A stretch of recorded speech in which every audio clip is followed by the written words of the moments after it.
Pernahkah kamu berdiri di tepi pantai, memandang air yang luasnya seolah tak berujung, dan bertanya, dari mana laut berasal? Apakah ia muncul bersamaan dengan bumi, atau mengalir dari suatu tempat? Dan kenapa air laut asin, bukan tawar? Pertanyaan ini mungkin terdengar sederhana, tapi jawabannya membawa kita jauh ke masa ketika bumi masih bayi, tanpa laut, tanpa ombak, dan tanpa kehidupan. Kita kembali ke 4,5 miliar tahun yang lalu. Bumi baru lahir. Ia bukan bola biru, tapi bola api, penuh lava, debu, dan tabrakan meteor. Tidak ada air, tidak ada langit biru, hanya panas, tekanan, dan kehancuran. Tapi jauh di dalam kerak bumi tersembunyi unsur paling penting untuk kehidupan, yaitu air. Bukan dalam bentuk danau, tapi terikat di dalam batuan panas di mantel bumi.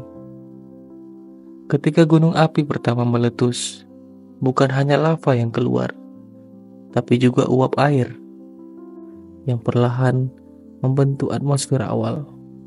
Lalu, langit mulai berubah. Uap air makin banyak di atmosfer, dan ketika suhu mulai turun, awan terbentuk, lalu hujan pun turun. Bukan sehari, bukan pula seminggu, tapi ribuan, bahkan jutaan tahun tanpa henti. Bayangkan bumi panas yang perlahan diguyur hujan deras selama jutaan tahun. Air hujan memenuhi cekungan-cekungan raksasa di permukaan bumi. Inilah awal terbentuknya lautan. Namun, saat itu air laut masih tawar. Jadi pertanyaan selanjutnya, kapan dan bagaimana air laut menjadi asin? Ketika air hujan jatuh ke tanah dan batuan, ia mulai melarutkan garam dan mineral dari batuan bumi. Air mengalir ke sungai, lalu ke danau, lalu ke lautan. Setiap tetes membawa ion-ion garam, seperti natrium dan klorida. Masalahnya, sungai bisa mengalir keluar, tapi laut tidak. Garam dari daratan terjebak di laut dan terus menumpuk selama miliaran tahun. Hasilnya, laut menjadi asin. Dan rasa asinnya pun bervariasi. Ada laut yang lebih asin, seperti laut mati, dan ada yang lebih segar, seperti di daerah kutub. Laut bukan hanya genangan air besar.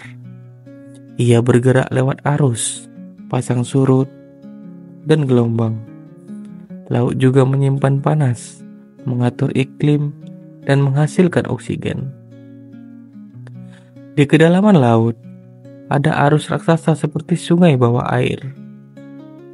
Sungai tersebut membawa nutrisi, mengangkut panas dari khatulistiwa ke kutub. Tanpa laut, suhu bumi bisa membeku atau mendidih. Dan menariknya, lebih dari 70% oksigen yang kamu hirup berasal dari laut, bukan dari hutan. Laut bukan hanya air, laut adalah paru-paru bumi. Laut terus berubah, garis pantainya naik dan turun seiring perubahan iklim. Zaman es mencair, laut naik. Gunung api bawah laut meletus, membentuk pulau. Lempeng bergerak, samudra pun bergeser. Bahkan, laut purba pun hilang, seperti laut Tetis. Dulunya, laut ini memisahkan India dan Asia. Kini, ia menjadi pegunungan Himalaya. Bumi terus berubah, dan laut ikut menari bersamanya.